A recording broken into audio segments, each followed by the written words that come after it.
తల్లిదండ్రుల తలరాతలు మాత్రం మారడం లేదు. ప్రాణం పెట్టి బిడ్డల్ని పెంచిన మనదశలో మాత్రం ఒంటరి బ్రతుకు తప్పడం లేదు. బతుకు చివరి మజిలీలో పిడికెడు ముద్ద కరువైపోయింది.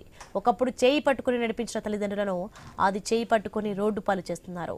కొందరు అనాథ శరణాలయాలను ఆశ్రయిస్తుంటే తమకొచ్చిన జబ్బుతో ప్రభుత్వ ఆసుపత్రిలో దీనమైన బ్రతుకిడుస్తున్నారు.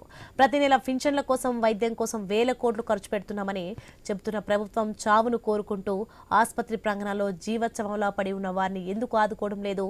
ఒకప్పుడు బాగా బ్రతికి ఇప్పుడు దుర్భర జీవితం సాగిస్తూ సాయం కోసం ఎదురు చూసిన పరిస్థితిపై I news special ground report ఇప్పుడు చూద్దాం.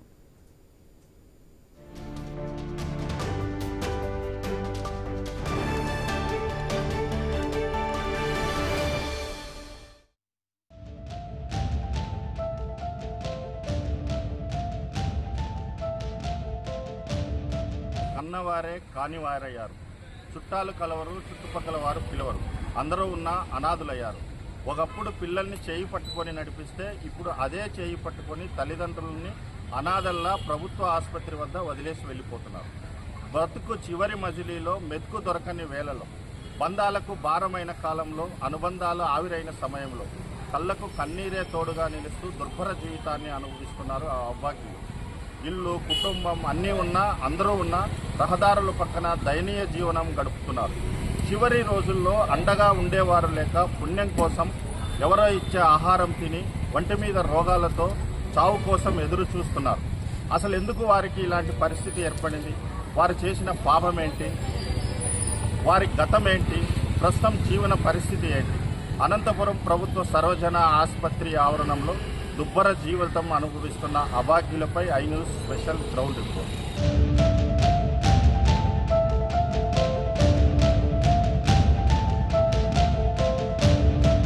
ఇక్కడ కనిపిస్తున్న వృద్ధురాలి పేరు గోవిందమ్మ. ఊరు కర్ణాటకలోని బళ్ళారి నగరం. భర్త సుమారు 20 ఏళ్ల క్రితం చనిపోయారు.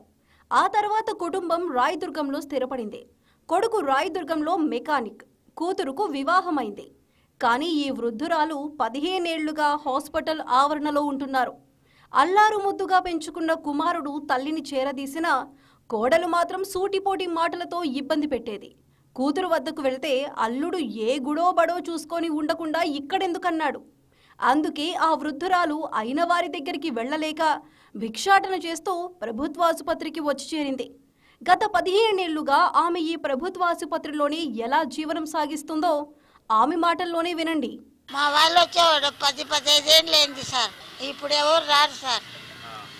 ఇంతవరకు నా చెల్లెలు పద్మ వచ్చిండే ఏం కానీ ఇవ్వలేదు సార్.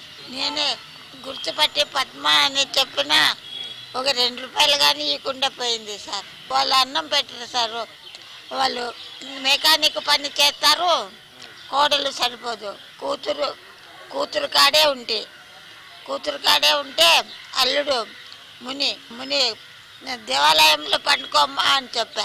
ఇంకా దేవాలయంలో ఎందుకులే బళ్ళారికి పోతానని వచ్చేసాను. ఇక్కడ కనిపిస్తున్న ఈ వృద్ధురాలు కదిరి ప్రాంతం నుంచి 10 ఏళ్ల క్రితం ప్రభుత్వాసుపత్రి వద్దకు వచ్చింది. ఆమెకు 3 కొడుకులు, 5 మంది ఆడపిల్లలు. పెళ్లైన రోజు నుంచి భర్త కుటుంబం గురించి పట్టించుకోకుండా వెళ్లేవాడు. ఆమె కష్టపడి అందరినీ పెంచి పోషించి వివాహాలు కూడా చేసింది. కానీ నేడు ఆమెకు మాత్రం ఈ ప్రభుత్వాసుపత్రే ఇల్లుగా మారింది. ఇక్కడ అన్నదానం చేసేవారే బిడ్డలుగా మారారు. కొన్నేళ్ల క్రితం రోడ్డు ప్రమాదం జరిగితే ఆ నొప్పిని ఇంకా భరిస్తోంది. 8 మంది సంతానం ఉన్నా ఇలా అనాథలా ఎందుకు మారాల్సి వచ్చిందో ఆమె మాటల్లోనే విందాం. నాకు 5 మంది ఆడపిల్లలు, 3 మగపిల్లలు. నా పెళ్ళి నాల్చి కష్టం చేయాలా, బిడ్డలు సాకాలా, పెళ్ళిళ్ళు చేయాలా, అప్పు తీర్చుకోవాలా, మళ్ళీ ఒక బిడ్డ చేయాలి. నా బిడ్డలు ఏ బిడ్డలు చెడ్డ బిడ్డలు కాదు. ఏదో వచ్చిన కోడళ్ళు నా బిడ్డలను వాళ్ళ అన్నదమ్ములకి వేయలేదని భాగాలు పెట్టేసినారు. అంతే, ఇంకేం నా బిడ్డలు ఏం తప్పు చేసేవాళ్ళు కాదు. నా భర్త నేనే సాక్కున్నా సాములో. ఆయన పెద్ద మనిషి తరగా బాతాడు. ఆయనకి కొత్త గుడ్డలు, సంతల్లో పాత గుడ్డలు మేము తెచ్చుకొని నా బిడ్డలు కట్టుకునేది. ఇక్కడ కనిపిస్తున్న ఈ పెద్ద ఆయనది చిత్తూరు జిల్లా. భార్య లేదు, కొడుకులు లేరని చెబుతున్నారు. ఏమయ్యారంటే వారి గురించి చెప్పటం ఇష్టం లేకనో ఏమో తెలియదు, కానీ వారు చనిపోయారని చెబుతున్నారు. ఒకప్పుడు బోర్లు వేసే ఆపరేటర్గా, జియాలజిస్టుగా పనిచేసేవారు. అయితే నా అనుకున్న వారంతా దూరం కావటంతో ఇలా అనంతపురం ప్రభుత్వాసుపత్రి వద్ద చేర్చారు. 2 రోజులుగా వర్షానికి తీవ్రమైన జ్వరం వస్తోంది. హాస్పిటల్లో మాత్రం అటెండర్ ఉంటేనే చేర్చుకుంటామని అంటున్నారు. తన కోసం ఎవరుంటారంటూ కన్నీరు పెట్టుకున్నారు. నేను బోరుబండి ఆపరేటర్, 93లో నేను ఆపరేటర్ సార్. నేను జయాలజిస్ట్ కూడా. భార్య లేదు, పిల్లకాయలు లేదు. 2 కొడుకులు, ఒక భార్య ఉంది. మొత్తం 10 ఏళ్ళకి ముందే డైడ్. వాళ్ళు అన్నం పెడతా ఉన్నారు తెల్లారితో, మధ్యాహ్నం, సాయంత్రం పూట. ఈడ పనుకుంటే వేరే వాళ్ళు వచ్చి కొడతారు. ఈడ ఇంకేం ప్రాబ్లం లేదు. ఇంకా డాక్యుమెంట్స్ చూపెడితే వాళ్ళు వింటే కదా. జ్వరము 2 రోజులుగా వానలో తట్టి ఎవరైనా బాగా చూసుకుంటానంటే నేను ఎందుకు సార్ ఉన్నా.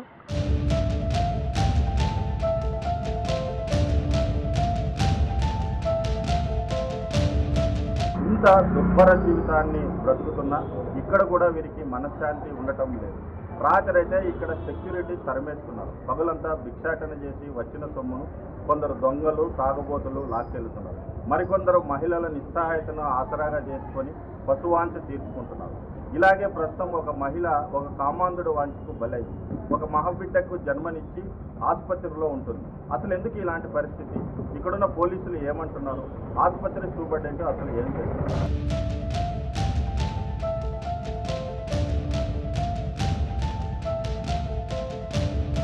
చాలామంది హాస్పిటల్లోంచి డిశ్చార్జ్ అయిన తర్వాత కూడా వాళ్ళ గృహాలకు వెళ్ళకోకుండా, వాళ్ళు ఆదరణ కరువైందా మరి లేక వాళ్ళని ఎవరు చూసుకునే వాళ్ళు లేరని అభద్రతాభావంతోనూ హాస్పిటల్ ప్రాంగణంలోనే ఉంటున్నారు. వాళ్ళు చనిపోయిన వెంటనే వాళ్ళ జోబులో ఉన్న అడ్రస్సులు కానీ, వాళ్ళ దగ్గర ఉన్న మన హాస్పిటల్ సెక్యూరిటీ సిబ్బంది, ఎఫ్ఎన్ఓలు, ఎంఎన్ఓలు, సిస్టర్లు, డాక్టర్లు వాళ్ళందరి సహకారంతో వాళ్ళ అడ్రస్ ట్రేస్ చేసి వాళ్ళ శవాల్ని చాలామందిని చనిపోయిన వాళ్ళ కుటుంబాలకు అప్పగించడం జరిగింది. అదేవిధంగా కొంతమంది ఎవరూ రాని పక్షంలో మన మున్సిపాలిటీ వారు కానీ, మరి కొంతమంది స్వచ్ఛంద సంస్థలు కానీ వాళ్ళ దహన సంస్కారాలు జరుగుతున్నాయి.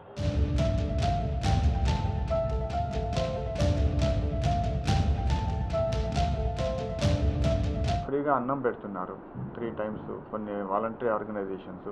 వాళ్ళు ఏమంటే ఇక్కడ ఉంటే మనం అన్నం తినేసేయచ్చు, ఇక్కడే పడుకోవచ్చు అని అనుకుంటున్నారు. కానీ వాళ్ళకి ఏమైనా జబ్బులు కానీ మీరు అన్నట్టు అట్లాంటి ఏమన్నా డిసీజెస్ ఉంటే వాళ్ళని అడ్మిట్ చేసుకొని ట్రీట్మెంట్ అయితే ఇస్తాం ఇక్కడ జనరల్ హాస్పిటల్లో.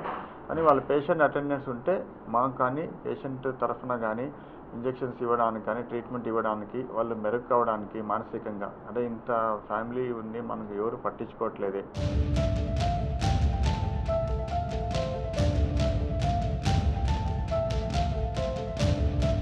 ఎక్కడ పుట్టారో ఎలా బతికారో తెలియదు, కానీ చావు మాత్రం ఇంత దయనీయంగా వారికి చేరుతుంది.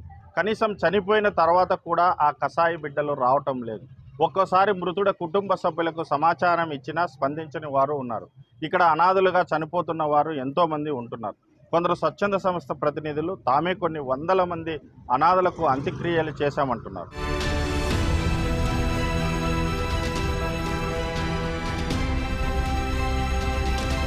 ఇంటికాడ వాళ్ళని చూసుకోలేని పరిస్థితుల్లో పిల్లలు వాళ్ళ తల్లిదండ్రులను ఇక్కడ ఈ షెల్టర్లో వదిలేసిపోతున్నారు. ఇలాగే ఉంటూ సరైన వైద్యం అందక ఇక్కడ చనిపోతూ అనాథలుగా మిగిలిపోతున్నారు. చాలా హీన స్థితిలో పడిపోతున్నారు. అలా చనిపోయిన వ్యక్తులకు తన కుటుంబ సభ్యులకు ఇంటిమేట్ చేసినా కూడా వాళ్ళు తీసుకెళ్ళలేక ఈడ వదిలేసిపోతున్నారు. ఎక్కడ ఎలా బతికాడో ఇక్కడ అనాథ అయినాడు.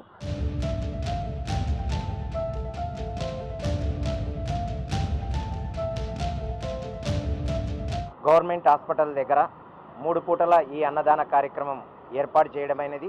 ఉదయం 7:45 టిఫిన్కి 300 మంది టిఫిన్ పెడుతున్నాము.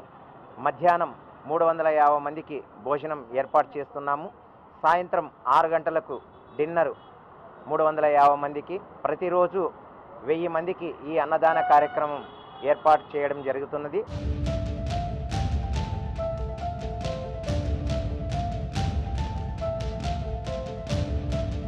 ఇది ఒక అనంతపురం ప్రభుత్వ ఆసుపత్రిలోనే కాదు, చాలా ప్రాంతాల్లో ఇలాంటి ఎంతో మంది అభాగ్యులు మనకు కనిపిస్తారు.